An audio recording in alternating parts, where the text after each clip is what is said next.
On Monday, September 27th at 4:07 p.m., I received a text message. It said, "Susan, urgent. I just got a call from a man. There's a 5-year-old quarter horse mare that was violently attacked by 2 dogs. It has significant injuries and probably needs to be put down." It's okay, sweetheart. Take it slow. Real slow, baby.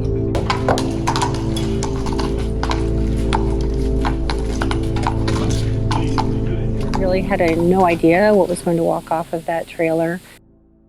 There was just blood everywhere.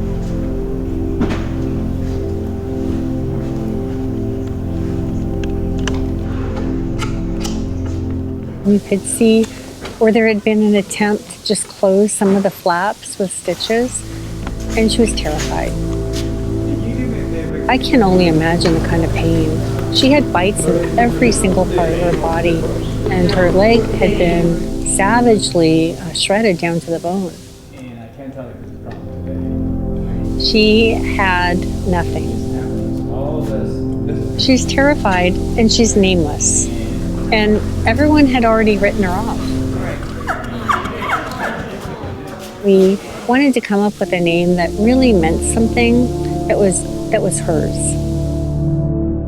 The biggest issue is the elbow, and it's not just that it was a bite, but the actual bite went all the way down and ripped the flesh off of the bones. We have an exposed joint. Right.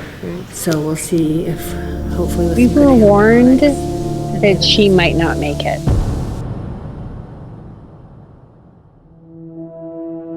Milah, she had some fight in her.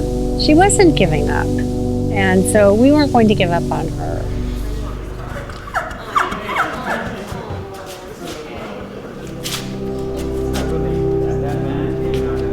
They cleaned her wounds, they put an IV catheter in, and then settled her into her stall.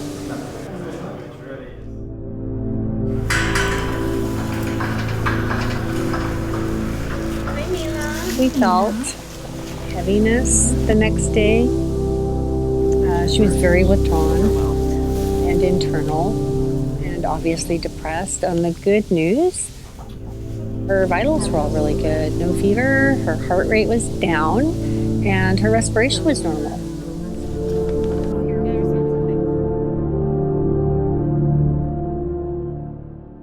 She was eating hay out of her hay net, and she actually lifted her head and acknowledged us. So as time went on, we really got to see her personality emerge. Probably the sweetest horse I've ever known in my entire life.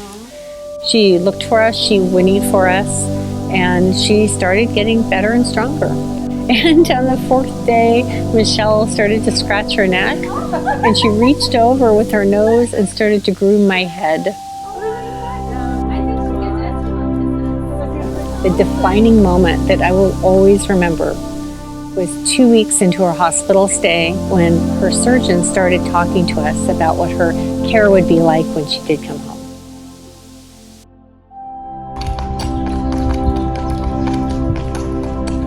So on October 21st, over 3 weeks after the attack, Milah finally came home. Welcome home, Milah.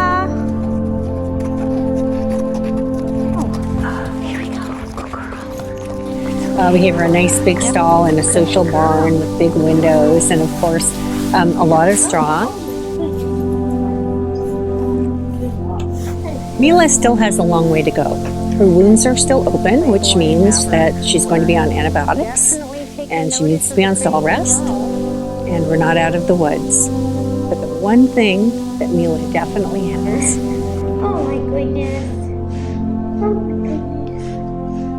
is the Red Bucket Promise, and that's forever.